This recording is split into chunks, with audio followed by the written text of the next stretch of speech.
Brother girls, how you doing? Let's do another picker. Today's gonna be what is it saying about you? That could be triggering. Okay, let's have a look. We do 2 piles and then we develop. We know the deal. We have a couple of more decks to go through. So let's go. 1, 2, 1, 2. Pile number 1, what is it saying about you? The Hangman, Temperance, the World. We have 3 major arcana. Oh my God. So what they're saying about you is that they probably transform their way of seeing you. They change the perspective, or also you have been completely turning your life around. That's what they say. And they could be very impressed by you because they think the world of you, or they see you everywhere in social media. Maybe you have a channel, you're very visible in the web. That's what we say as the world in tarot. So they also will say that you enter a new phase in your life, and it seems like you are balanced. You found something within that make you feel at peace, whether you found a new job, whether you found a new relationship. It feels that you are much more grounded than ever before, and you're in a good place.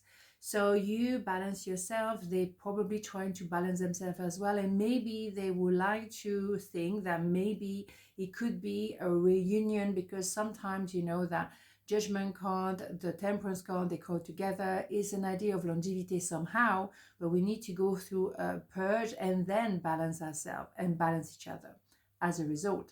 So they might just wonder, do they still have some space in your life? Is it possible to reconnect? Because they would like to make it some kind of a success story. They would like to make it happen, but it has to happen slowly. They cannot re-enter your life just like that, okay? So they may say that you transform literally, but maybe them as well. And maybe now they are more prepared to start a new phase in their life with you. I want one more, I don't know why.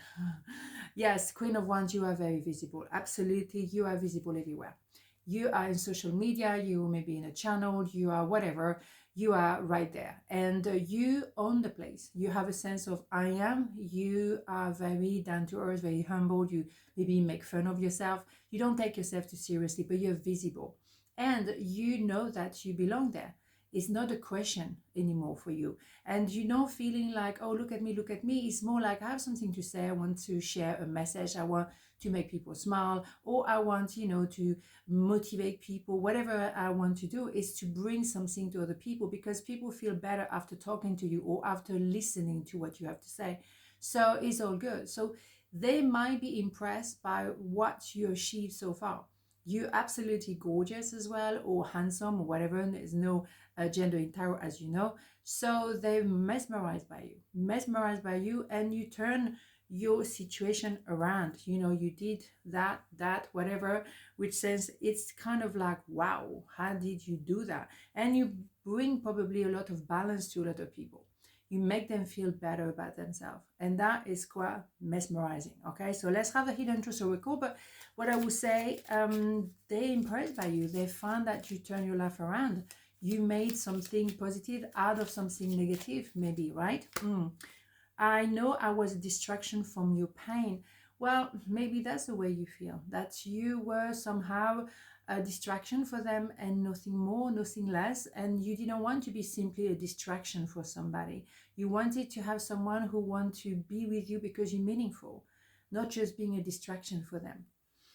And you had to maybe outgrow a pair of shoes with them to find your own, you know, vibe. And so it should be.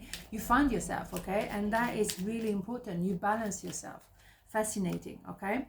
Sacred space. We, your guardian angel, surround you with emerald, gold, and rose pink light. Surrender your concern and worries and enter this sacred space of love and healing. Yeah, I think you find your sacred space. I think now you definitely bring a lot of light to a lot of people. I think your light is contagious, and maybe they had access to you for a while, and they found that you were making them feel better. And maybe now you don't have that time or that concern about them. You moved on. I think you found your own space. You found your meaning in your life. And I think they are not in the same space. And yeah, of course, there's a concern. The thing is, you are very together now, and you transform a lot of things. You You use a negative experience into a positive one. You move forward in your life. I think they're still living in the past and you moved on. That's the way I see it. Okay, so part number 2, what is it saying about you? The Fool, the Devil, the Five of Pentacles. Okay. Well, what they say about you might not be so pretty.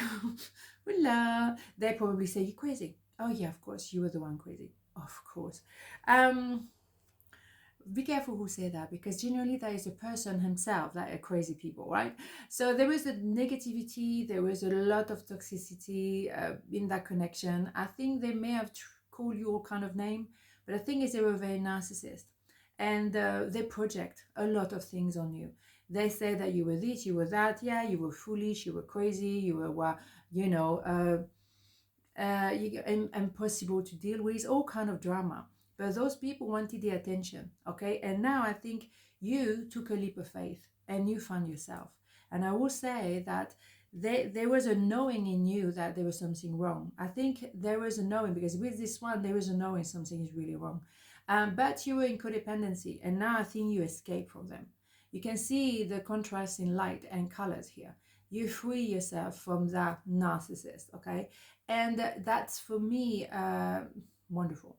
If you manage to do that, if you are, because they're very clever, you know, the narcissists, they manipulate you, they find that little thing that you're not very secure about, and they're going to use that against you. They also will love bomb you first, and then you feel, oh my God, I've never been loved like that before. And then they will manipulate and control you and trying to use your past against you. I mean, they're very Machiavellic, as we say.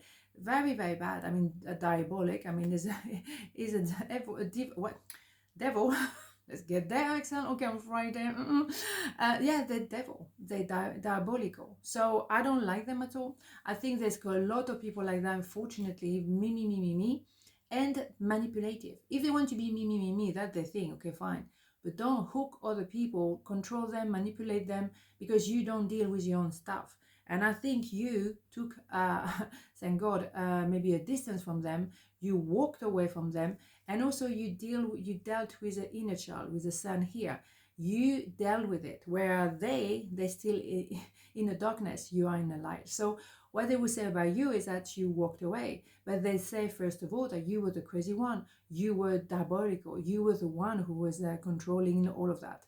They accuse you of what they actually are themselves. And that's, you need to really understand it. So you knew there was another way, and you found it. One more, I don't know why. Yeah. Now it's clear that you have one goal, and now you probably found someone else. And now also they may have, in a different context, different scenario. I'm trying to cover as many scenarios as possible. They were with someone else, but they saw you as, I need to have that piece of whatever, right? We know the deal. But they were never going to leave that other situation anyway. So they very much use and maybe abuse their power over you. But you free yourself. And maybe as well, they knew that they were never going to leave that other person, but they wanted to stick around you because they wanted a piece of you. Let's not forget, you know, it's codependency here. Codependency, and it can be sex, it can be control, it can be substances, it can be any kind of things. And I would say emotional codependency, and that is the worst, I would say, because people make you feel like, oh, you own them something. No, no, they don't. Or no, you don't. They will make you feel bad about yourself. They will make you feel petite when they actually are the one who never confront their reality. They never went to the core of the issues, but they're very good at telling you what you should be doing. Oh, really? I love you. No, I think they love themselves. Now I think you love yourself now, and you learn to do that, because that person is not able to love somebody. That person only loves themselves. But you learn to love yourself enough to escape. Good on you. So maybe that's what they're saying. At first they were calling all kind of names. They were saying you were crazy. And now they might say, well, actually, yeah, because you're better off than them, big time. Peace. No matter where you are or what you're doing, inner peace is always possible. All it takes is a subtle shift in awareness. Think love and peace will follow. Peace. You found your peace. Absolutely. And you escape big time. It was a close shot, but you escaped. And from that nasty piece of work, I have to say. So you knew there was another way. You knew. And I think maybe as well you focus on your goal and you refocus on yourself. And that was very important. But you found the inner peace when they obviously haven't. And not being funny, but narcissists end up alone. Boom, bada boom, I would say, right? On this note, have a beautiful day, and I see you tomorrow. Mwah. Ciao.